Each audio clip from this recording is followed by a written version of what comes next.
Welcome back to SunshinehazeCo. I am AUJHA. This is going to be a quick, very quick video for the Scorpio full moon in total lunar eclipse. And you guys, it is Mercury retrograde also, which I do have a video up on that as well, but Mercury retrograde has also just been taking me out. I thought this video was recording, and I'm glad that I thought to look at the timestamp, because it says 000000, and I was about 3 minutes in. But you know, neither here nor there. We're here now. We're here now. This is going to be a very quick video. The full moon already passed, but because we're talking about eclipse energy, I did want to put this video up.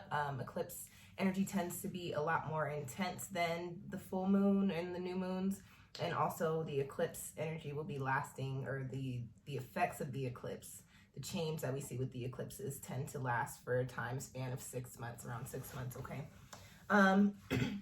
As far as the energy is concerned with this being a full moon, and you know what, y'all, I did that first video and I'm like, did I say this in this video already or not? I don't know if I did, but if I did, sorry, I'm going to reiterate it. If I didn't, this is brand new news for you guys. As far as the full moon energy is concerned, we're talking about illumination, release, clarity, also heightened spiritual and psychic gifts, and also cultivation. Full moons are a time of cultivation. And with the eclipse coming in, there's also the energy of change and transformation, and it also amplifies the energies of the full moon as well, okay? So this full moon is on Monday the 16th. It was in 25 degrees in the sign of Scorpio. It's also the first Scorpio eclipse on the Taurus Scorpio axis. We had the Taurus eclipse a couple of weeks ago. It was a solar eclipse, a partial solar eclipse. So speaking to Scorpio energy, Scorpio is very passionate, intuitive. It's a water sign.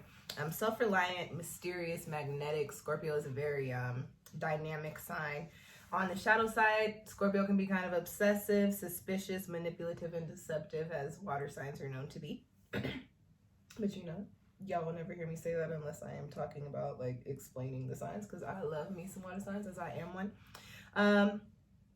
As far as this full moon is concerned, because Scorpio deals with the things connected to the depths of our soul, Scorpio is the sign of transformation. So this is the eclipse. This is the eclipse of all eclipses. It's a transformative transformation time. Scorpio deals with the depths of our soul, and also change and transformation and cycles, those major cycles in our lives. So what's happening here is we're gaining illumination into the things that we are really, truly, and honestly connected with and very passionate about from the depths of our soul. Also things that need to be worked through, that have been kind of sitting there in our subconscious, that might be a little detrimental to our progression. Excuse me, this is also, it's an intense one, because we also have this energy with it. It's coming right after the Mercury retrograde starts, and with the full moon already, the emotions are intensified. With this being a full moon in Scorpio and an eclipse, emotions are like triple intensified, okay?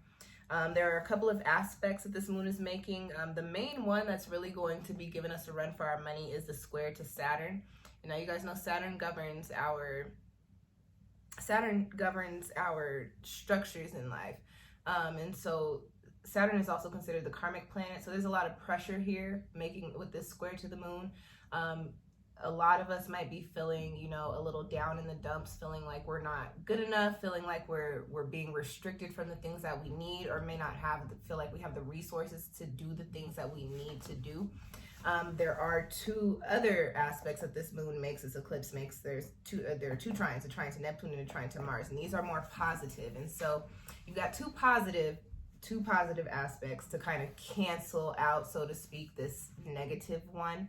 But the square is not necessarily negative. These are just areas in which you need to look at things that need to be changed. And what I will say is, anything that is bothering you, or that you find yourself in the trenches in during the time of the eclipse, especially within the couple of weeks around the eclipse, those are the things that are going to be shifting for you, typically phasing out, because we're talking about a lunar eclipse. So if you can, try to think about what those things are, and especially if it's got you and thrown you for a loop, just understand that it is shifting, it is phasing. You are being shown how to break those energies up, and that you need to make changes in those areas, okay? With the Neptune and Mars being in trine to the moon, there's energy of inspiration, creativity, courage and confidence, which so it does kind of ease, helps that Saturn influence let up, so to speak. More hope and motivation and courage to achieve our goals. So you're gonna get hit by Saturn. I'm just gonna keep it very real, especially with the retrograde being Mercury retrograde happening and Pluto in retrograde in Capricorn. You're gonna feel a little bit of that Saturn energy, okay? As you feel that Saturn energy, try to tap into those Neptunian and what's the other one, the Martian energy, the positive energies of this eclipse, okay? It kind of balances it out. All right. Let's get into the numerology happening on a 9-day in 25 degrees. So this is all about ascension and alignment, major release with the total lunar eclipse, illumination, clarity, and drive to work towards our passions. Again, speaking back to those aspects in that Scorpio energy, okay?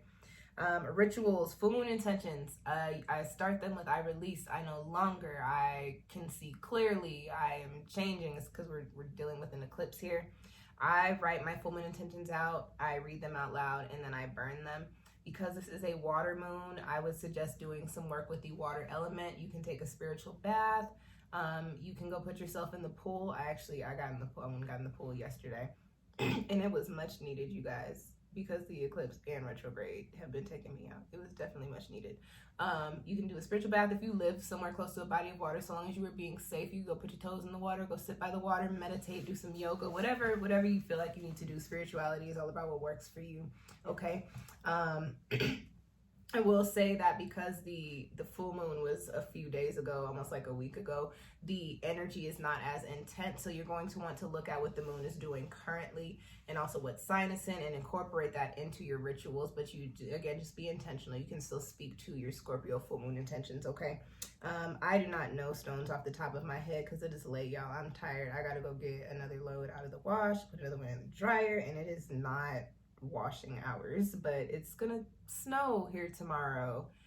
Colorado is a crazy state. Being in a landlocked state is wild. It was 88, 89 degrees today, and it is snowing tomorrow. So it's like, let me wash my clothes tonight because I'm not going nowhere. I'll just be working from my desk, drinking hot chocolate. Okay, the people that are going to be the most affected by this moon are people with their moon signs in Scorpio, especially in 25 degrees or within the orb, which is like 6 or 7 degrees. Closer to that number, you'll feel more of the effects though. People with a lot of Scorpio in their charts, water energy, fixed energy, and 25 degree placements. Also, you can look to the transits in your chart to see or get an idea of how this full moon and eclipse will be affecting you, okay? If you are interested in getting some insight into what is transforming for you, what the eclipse is bringing in or phasing out for you, book an eclipse reading with me. What platform? I'm on YouTube. I'm like, what platform am I talking to you guys? Down in the description box, there will be a link to my tarot readings, and you can book an eclipse reading with me that way. Book the general and put a note in the box saying that you want an eclipse reading so that I know, okay? And that's all I got for you guys. Thank you guys for tuning in. If you like this video, do me a favor, give me a thumbs up. If you have any friends or family that's into astrology, send them this video. What else? I said like it. I have this, no, you know what? This is chicken scratch. This is I cannot talk. Mercury retrograde coming through again. This is chicken scratch. That's thank you. I said like, comment. Oh, questions or comments, drop them down below. I try to get in here like once a week and respond to everybody, or at least like people's comments. And then if you want to keep up with free astrological information and some free readings, go on and click that little subscribe button. You can also click the bell if you want notifications for when I put up new videos. And that is all that I got for you guys. Thank you for tuning in. I will catch y'all next time. Good luck, all of the good vibes to you, because eclipse with a retrograde is just crazy times, but we got this. I will catch y'all next time. Peace.